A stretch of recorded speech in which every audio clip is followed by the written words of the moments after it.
मुंबईतल्या वरळी कोळीवाड्यात काल ठाकरे आणि शिंदेमधला हाय व्होल्टेज ड्रामा पाहायला मिळाला। नारळी पौर्णिमेच्या निमित्ताने उपमुख्यमंत्री एकनाथ शिंदे आणि आदित्य ठाकरे आमने सामने आले।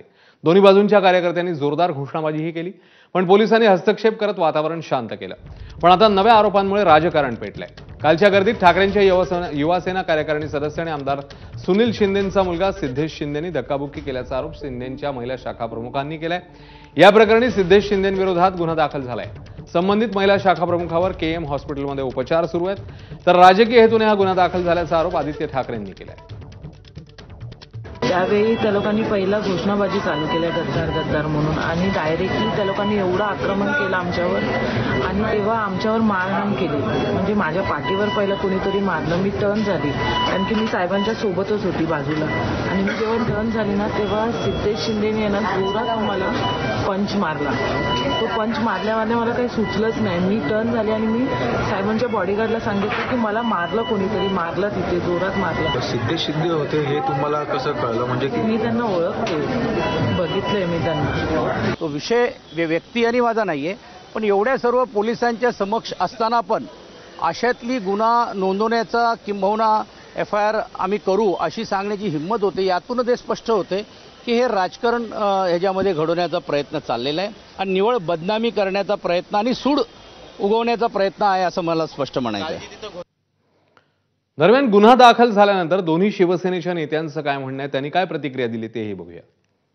काल मध्ये आमचे सगळे पोलीस होते, तर या खोट्या तक्रारी आणि रडगाणं हे एकनाथ मिंदेंनी बंद करावं। एकनाथ मिंदेंनी हे सगळं बंद करावं। रडगाणं आहे हा रडीचा डाव चालतो, आणि तुम्ही पण पाहिलं असेल 4 कॅमेरे अँगल होते तिथे।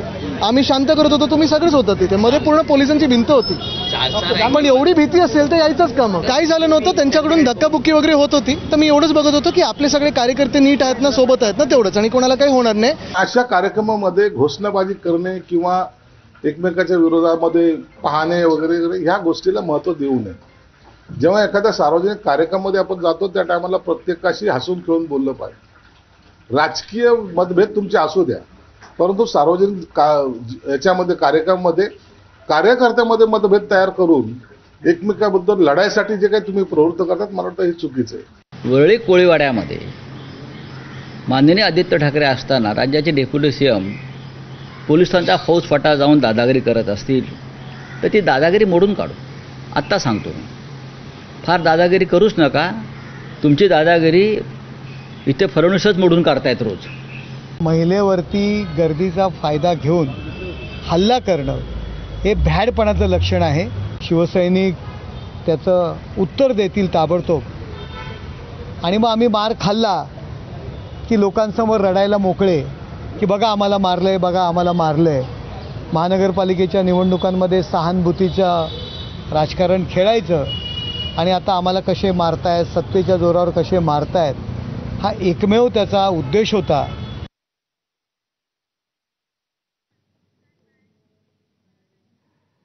पुढची बातमी।